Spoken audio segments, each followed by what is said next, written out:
salaamaaleykum gars yi gor ca wax ja nag bu leen fàtte ne Aziz Ndiaye moo waxoon ak Baye Ndiaye empereur bi ku ko jël 1,5 million ngay gagné chaque weer ba ni ngay amaatee combat 1,5 million. diwlin Zador du manqué sa kër par weer ceeb du manqué sa kër par weer ndoxum naan du manqué sa kër par weer kuusu bébé laytaayu bébé cumbukaayu bébé du manqué sa kër par weer wax ja gor nag ca wax ja fexe leen loolu lépp na ngeen ko jox Siteu combat bi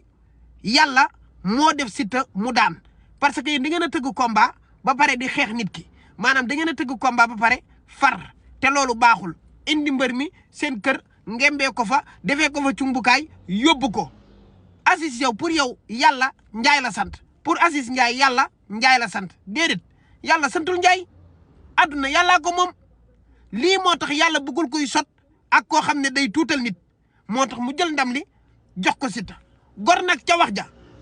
cumbukaay yeeg rafetlaay maa yeeg yooyu yëpp par weer na ko Siteu laal salaamaaleykum wa rahmatullah